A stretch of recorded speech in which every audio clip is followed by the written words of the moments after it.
What's going on YouTube? It's your boy Aydian here. Welcome to Vlogmas day number 15. Only 10 more days till the big day. Over here in our space, we are kind of becoming little elves as we've got all of our gifts lined up to get mailed out and everything like that. We know that the day is closing in upon us. In today's video, we're gonna talk a little bit about what's going on right now with the whole end of net neutrality and what that would mean for YouTubers slash internet users slash more specifically the LGBT or transgender community.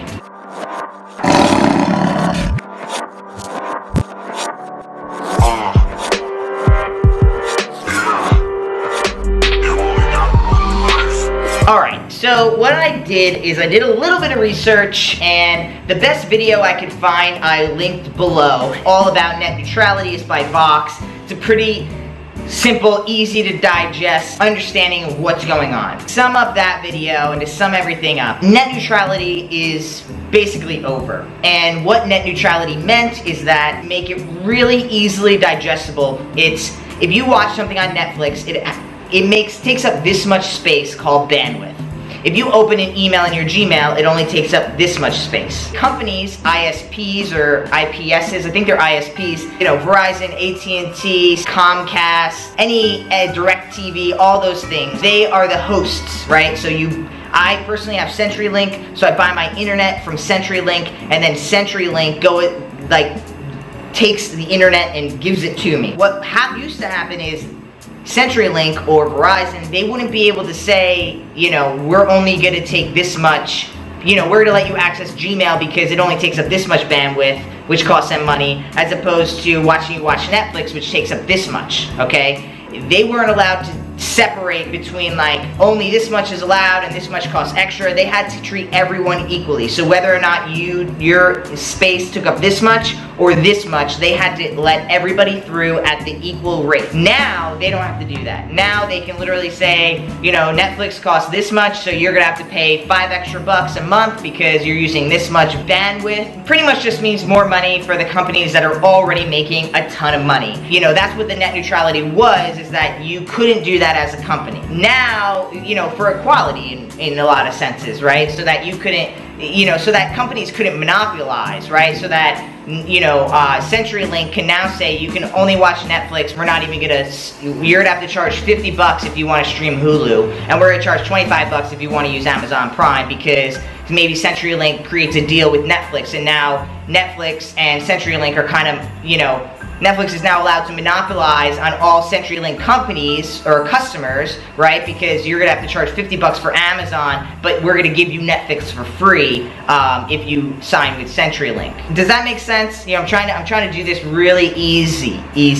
But if you want to get all the details, drop below, okay? I just wanted to kind of give the census of how it could directly impact you and I, okay? Me and you. So what does this mean for the LGBT community?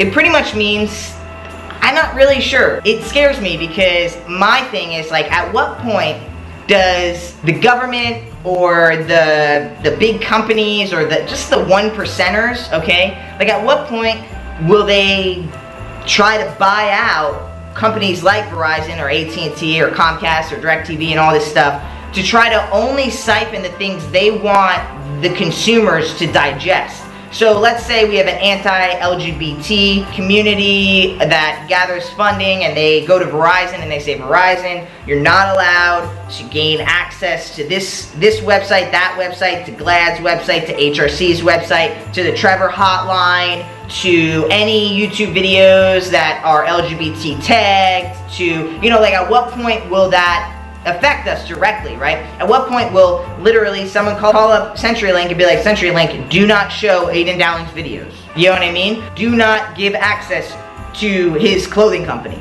0.5cc.com, you're not allowed on there. Or if you want access, you've got to pay $20 to access that website every time you access it. So this is where small companies can have a big issue, small businesses, right? Because now we could literally like not be gained access, and if another company like Netflix wants to start up, right, they won't be able to because You know what I mean? Like, Netflix has an agreement with all these different whatever companies and yada yada, and that's where it can get really messy. So for an LGBT community, for any minority, any small group of people that has trouble finding one another in the outer public world, can go online, and we can go to forums, and we can go to websites, and we can find people like ourselves to learn from, to gather information, to get education, to get support. My fear is, what if these things become blocked to us? What if the anti-LGBT movement,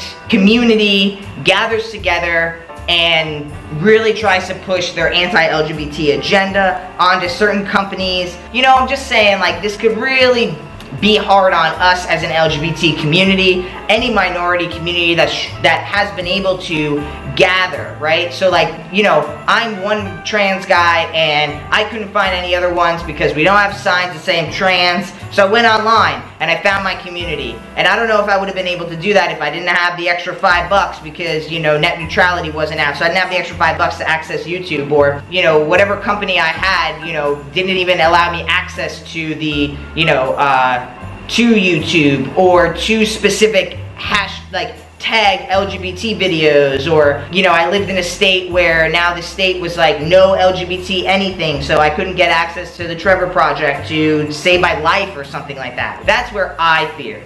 And so, with that thought, is you can start your own damn website, you can start your own damn YouTube channel, and you can start getting more and more LGBT stuff out onto the internet so that it's harder and harder for them to shut us out, right? Because the only thing you can do when a group of people trying to shut you up is to gather all your people and talk even louder. So with today's giveaway, I'm giving away, this is a pretty dope giveaway. So this is a Joby Gorilla Pod tripod. It's I think it's considered a tripod pro because it has a lock. So this is for your phone. So you put your phone in here, has a lock for your phone, okay? Can put all different types of phones in here, and it also can swivel. It's pretty dope. It has these legs, which are totally bendable. I was Googling online. This thing ranges anywhere from like $30 all the way up to like $50, not including shipping. So this is a pretty dope gift. I have honestly never used it. It is brand spanking new, and I want to give it to you guys because I think that somebody who's been dying to start making YouTube videos, dying to start getting their voice heard, this is a really great inspirational tool to kind of get that going. I personally, you guys are on a Joby right now. It's a much bigger one because it's holding my actual camera, but I love Jobys. They're freaking amazing. This thing is just, it's really dope. You can do so many different angles, and it can stay different places, and it's a really, really cool gift. I almost wasn't gonna give it away, but in all honesty, I never make videos with my phone because I do have a nice Canon. I have a Canon G7X, so I don't really need to use my phone unless I'm traveling or this thing dies. So I figured, you know what? I should give this away as an awesome gift for people who've been really, you know, kind of not sure if they should start making videos or anything. Well, maybe this will jumpstart your thoughts on making videos. So if you want to win this, you know what to do. Like the video, make sure you're subscribed, drop a comment below. So to pick yesterday's winner of the grab bag of awesome goodies, including, you guys were really excited about the Men's Health magazine, so that was cool. Don't worry, I have some plans to give a few more of those away towards the end of all of this. So, out of 329 comments, we are going to scroll through. I'm gonna go all the way to the bottom. I told you guys I was gonna one day pick the first person. Well, this is the day. And I'm gonna do that every so often, so just be on the lookout, okay? All my notification squad, Pride family members, I got you. Too much ducky, heart, thumbs up. You win. All right, there you have it, today's episode. Thanks for hanging out. Comment below if you want to be entered to win this awesome Joby Pro tripod. Otherwise, I will catch you in tomorrow's episode. Peace.